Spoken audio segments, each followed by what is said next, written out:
I'm coming over here. I have my friend David Walker, and we are in Ardmore. Want to say something? And hey, how you doing? I'm David Walker, and we're in one of the last video stores, not just in the greater Philadelphia area, state of Pennsylvania, but in the United States.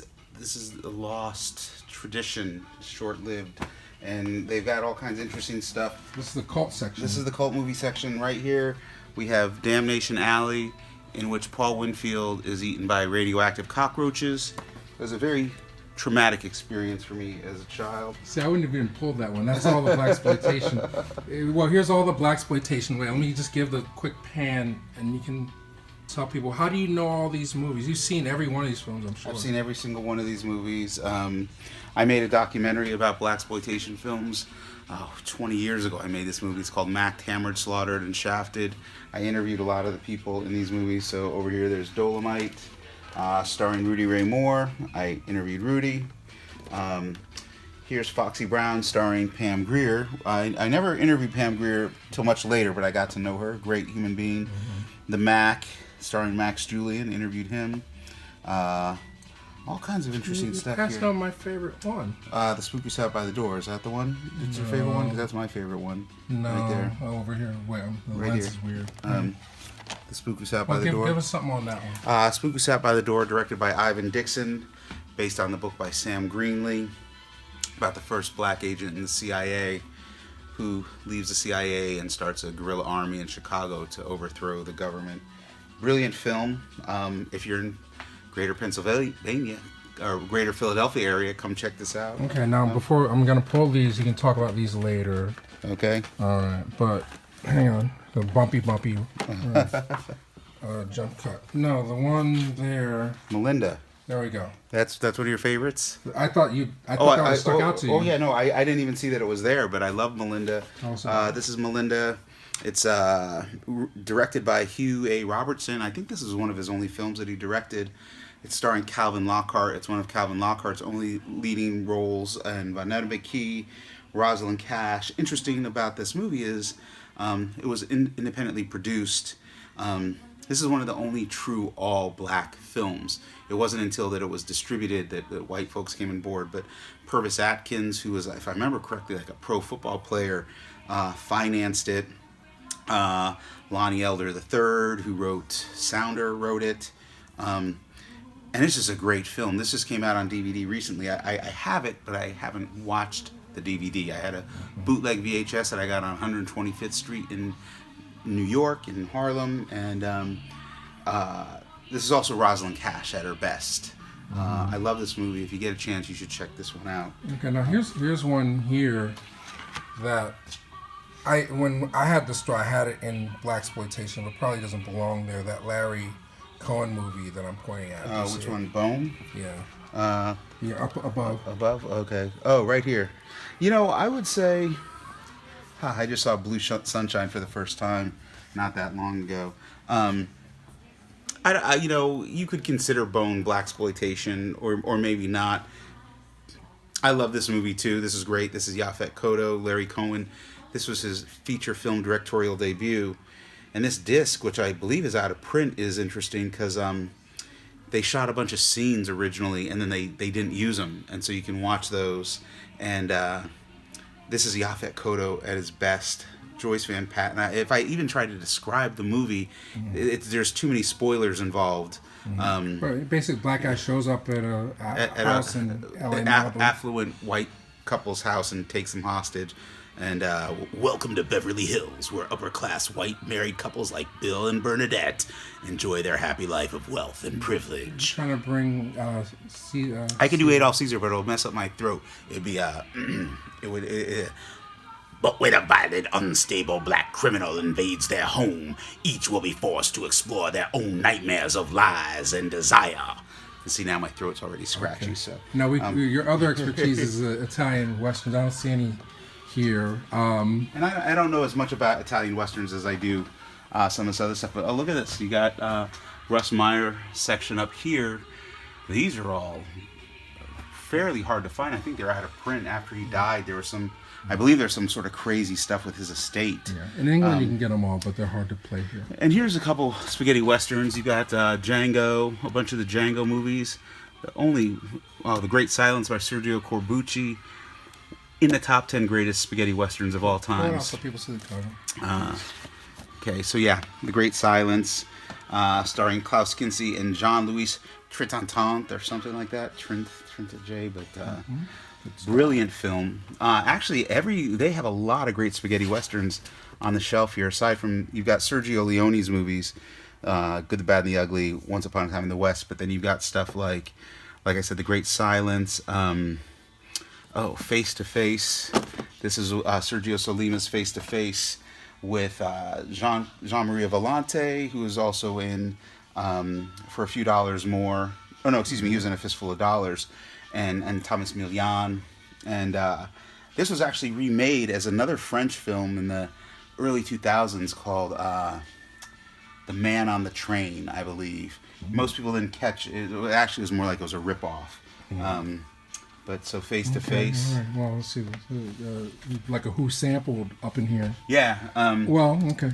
And A Bullet for the General. Also, Jean Maria Volante is also in this brilliant film. They made over 600 spaghetti westerns between the mid '60s, early '60s, and like late '70s. But of those 600, there's like 10 that are worth watching, and I think they have about. Well, a lot of American stars like Clint Eastwood here got their start in Italy. Yeah, really, it transitioned from television into film. So Bronson and Burt Reynolds also. Yeah, Burt Reynolds was in a movie called Navajo Joe that was directed by Corbucci, who directed the one I pointed out earlier, The Great Silence. Corbucci also directed Django, starring Franco Nero. There was 20-something Django movies made, but none of them were actual sequels. Italian exploitation filmmakers had a habit of just retitling movies. So if you had a mysterious stranger in a hat with a scruffy beard, they just called them Django. I'm trying to see. I mean, they have across 110th Street here, and I'm seeing all the 80s New Jack Cities and For Justice and. You know, did you have a fondness for all the 80s and 90s action? Or no? I did have some of them. Some of them I enjoyed quite a bit. And, there was, I've seen so many of these movies. I realized how much of my life was spent watching movies. I worked in a video store throughout the late 80s and into the early 90s. And so there's a lot of sense of nostalgia here because it's like, there's also some traumas involved too. But yeah, I feel the same vibe too. Yeah. But, Juice.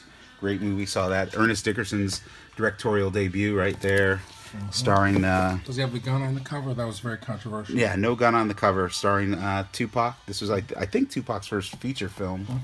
Well, let's see. We can go forever. Is there anything that... do you have any thought about that? I always talk about that set. Which one? This... Mondo Conde, Goodbye Uncle Tom. Box set. Oh, jeez. Are you? I always say everybody should see it. Well, everybody should see it, but you don't necessarily watch it in mixed company. I mean, it's history, but this is some exploitation stuff at its most exploitative. And I'll watch a lot of the stuff for historical purposes.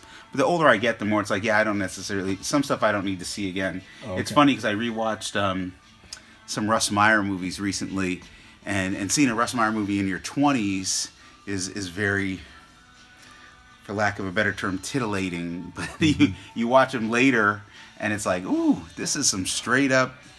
Russ Meyer liked women with the big old breastises and... Yeah, well, the one, Pull Faster Pussycat, that's the best Russ Meyer. We're going to start. Let's see, where is Faster Pussycat? I see it. I don't see it. Where? Oh, did I? Okay. You're losing your eyesight. I am. This is... Oh, here we go, Faster Pussycat. Yeah. This is exploitation, but it's not... there's not gratuitous nudity or sex. You watch something like, say, Vixen... Maybe Vixen might not be, but Super Vixens. And once you got to the 70s, it was all bets were off. Yeah. Super Vixens. Super Vixens. This is all straight up. It's softcore porn, but it is straight up softcore porn. It's what's interesting about it, and what I love about Russ Meyer, even to this day, even though it's, again, I wouldn't watch it in a mixed company, he was a brilliant photographer and editor. Yeah. But for no matter how you slice it and dice it, it was to make porn. But you've never seen porn that's shot this way or edited this way, and it's kind of brilliant. So before we get to the closer, see if you can find. I want to look here in these Vinegar Syndromes to see if they have a black film. But if there's one there that you can grab while I'm looking. Okay. In the Vinegar Syndrome stuff. Probably. I found one here. I know you've seen this. Actually, I've never seen Death Force. Okay. Believe it or not. Lee Van Cleef, or was it James Englehart? James Englehart, yeah. Okay, so we'll let that one go. Okay. But Vinegar Syndrome, we're good friends with those guys, so we could do they did the Welcome Home, Brother Charles, right? Oh, yeah, we could go there. Yeah. Well, this is the only store I know that has this. Oh, I've never seen this, actually. Hawk Jones. Hawk Jones, I've never seen this. This is the Lowry brothers. I've seen another one or two of their movies, but yeah, this is sort of like that. It was like sort of like the Bugsy Malone. All right, here's one we can close up before we get to your expertise. Okay. Marky Bay? No. Oh, Marky Bay is in this. I've never actually seen this movie, but Marky Bay was go for it. Yeah, Marky Bay was in movies like Sugar Hill. She was in a movie called Super Dude, which is really rare, and that movie's terrible. Went to see that together. Yeah. So, The Roommates. Yeah. Wow. That's a rare one. Yeah, and so this is Vinegar Syndrome. Oh no, this isn't Vinegar Syndrome. This is Gorgon Video. Gorgon MPI. Okay. And this is very hard to find. I'm surprised they have it. This is extremely rare. Follow up to Putney Swope. Oh, Greaser's Palace, Robert Downey Sr. Robert Downey was just kind of crazy. This is like impossible to find, this movie right here. Greaser's Palace. I think the only time I saw it was like probably an edited version on like late night cable when I was in 8th grade or something like that. Right, staying up past my bedtime.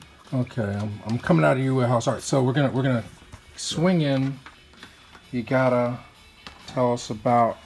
All right, he's putting those away. I'll just put that there. I don't know where it goes. Right, this stuff. Okay. Okay, so here we have 4 Shaft movies. Mm-hmm. These are the first 3, the originals. Gordon Parks Sr. directed 2 of them, and then John Gillerman directed the 3rd, Shaft in Africa, based on the books. 2 of them based on books by Ernest Tidyman. This is the 2000 version of Shaft, directed by John Singleton. I won't wipe my butt with this movie because it would be very uncomfortable, but I would like to wipe my butt with it. These are classics.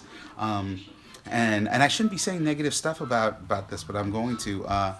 But I'm kind of known. I write comic books now, and I've written 2 Shaft graphic novels and a Shaft novel.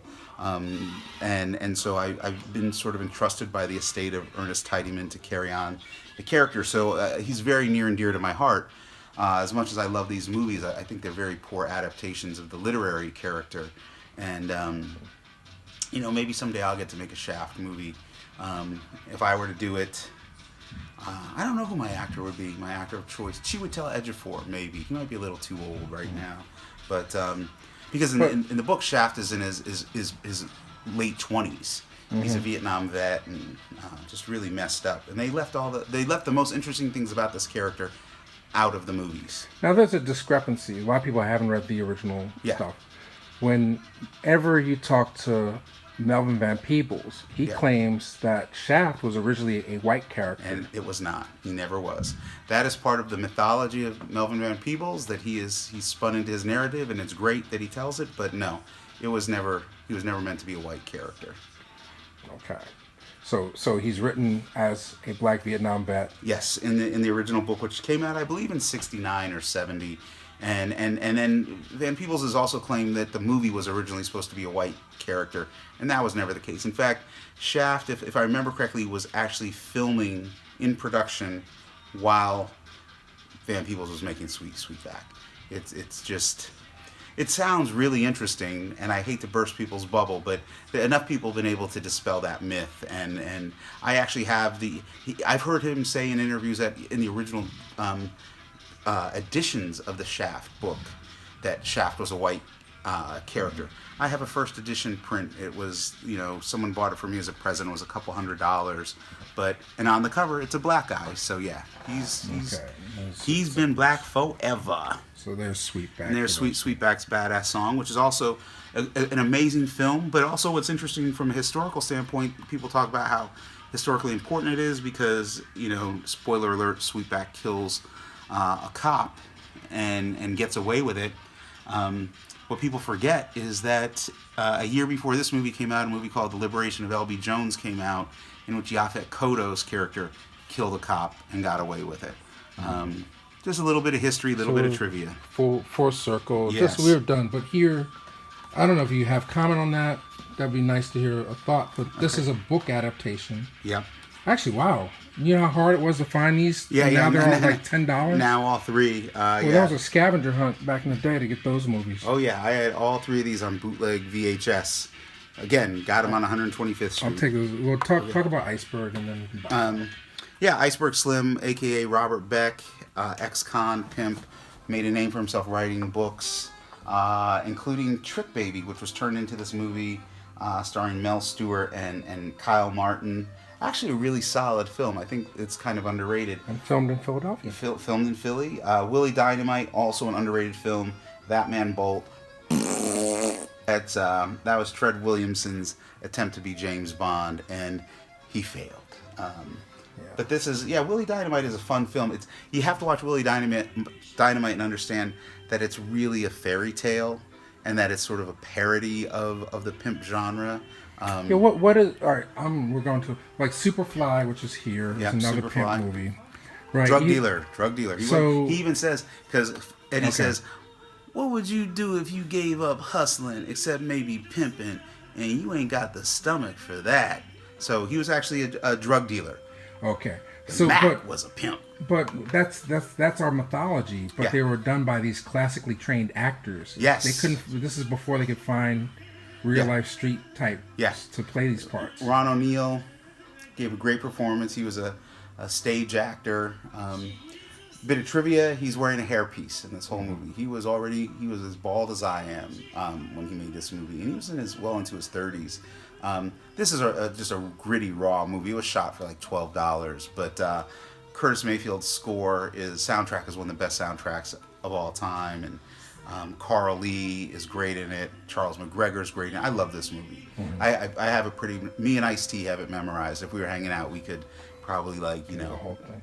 Do it. And final thoughts, anything you want to say? Tell people how to find out all your reviews and all that good stuff. A lot of my reviews are not online at the moment, but if you want to know more about me or get in touch with me, you can reach me on my website, which is davidfwalker.com, all one word. And I'm on, Twitter, YouTube, not YouTube, Twitter and Instagram. It's David Walker 1201. Is my Twitter handle. You do have all your raw footage from your documentary. And my documentary is actually up on Vimeo, Macked, Hammered, Slaughtered, and Shafted. It's also up on YouTube, but there's a better quality version on Vimeo. So if you just go to Vimeo, type in Macked, as in to be macked, as in to be pimped, Hammered, as in to hit a hammer, Slaughtered, as in to be killed, or Shafted, which has several meanings. So. Mm-hmm. But the Ron O'Neal footage and all the Jim Kelly interviews are all the interviews. Ron O'Neal, Jim Kelly, Rudy Ray Moore, Jim Brown, Fred Williamson, Roseanne Caton, Gloria Hendry, Oscar Williams. Tons of people that I interviewed for that film. All online. Well, the full are on YouTube. Yeah. Awesome. All right. Well, thank you so much. Great. Thank you.